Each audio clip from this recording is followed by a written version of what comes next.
Welcome everybody to Extreme Off-Road Silly Bills, and today we're dealing with the 1997 Nissan Skyline GTR V-Spec 2. Now this has 1016 horsepower, 851 pounds-feet of torque from a 7 litre twin turbocharged V8 engine. The car itself now weighs 2,775 pounds, still has its all-wheel drive system, but it now has off-road tyres and off-road suspension, and it can add in 0 to 16 2.569 seconds, 0 to 104.743 seconds, and go to a top speed of 187 miles an hour. So we saw in the last episode that a 1999 Lamborghini Diablo GTR was extremely quick, going straight to the top of the leaderboard, so I figured we'd give a all-wheel drive car from around the same period a shot to see how quick it can go. So let's see.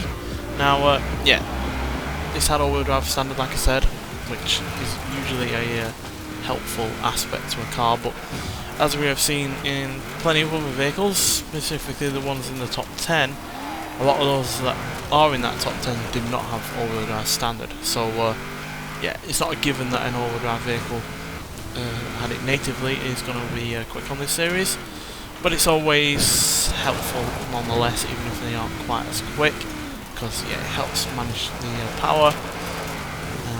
Obviously it's set up for that all-wheel drive system to start with. Obviously it's necessary for all the grip and that you really need for a off-road course like this. So yeah, it's helpful to have it as all-wheel drive from standard, but it's never necessarily a deal breaker. So yeah, but hopefully it will be quick. It's got plenty of speed and acceleration on the go, and I know it's probably a bit sacrilegious to give a Skyline a V8, but the standard engine couldn't be upgraded all that highly in terms of horsepower, and yeah, we only had one other engine to choose from. Again, could not give it all that much power either. So yeah, it's only really the V8 that we have to choose from.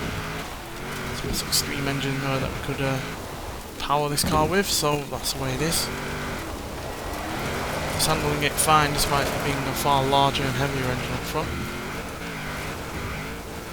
Luckily it was also meant to deal with turbocharging, so there's no real extra on this car to deal with. And the Skyline, it really likes to slide around a fair bit.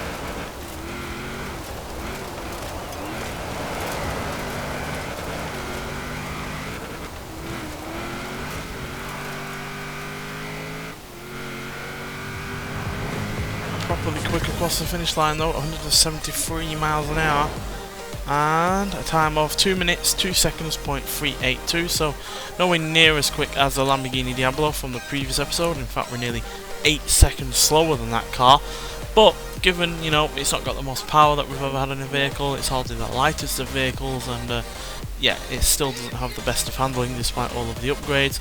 That's done fairly well. So it's managed to beat a Zenvo TSR S, a Alfa Romeo 33 Stradale, Rimac Concept 2, Lamborghini Urus, Aston Martin DBS Superleggera, HSV GTSR, Chevrolet Corvette ZR1, GMC Typhoon, and the likes of a Maserati Levante S, and a couple of Toyotas from the same period, the MR2 GT and Sleeker GT4, and a Dodge Durango SRT, but it is slightly behind a Porsche 718 RS60, Toyota Hilux Arctic Trucks AT38, Holden VL Commodore, Austin Healey Sprite, Ferrari Portofino, Ford GT40 Mark 1, and a Donkervoort D8 GTO. And like I said before, it's way slower than the Diablo GTR from the previous episode, despite that Diablo actually having less power and torque than we had, but it did have a slightly larger engine in terms of cylinders. It was a V12, and it weighed significantly less as well, nearly 600 pounds less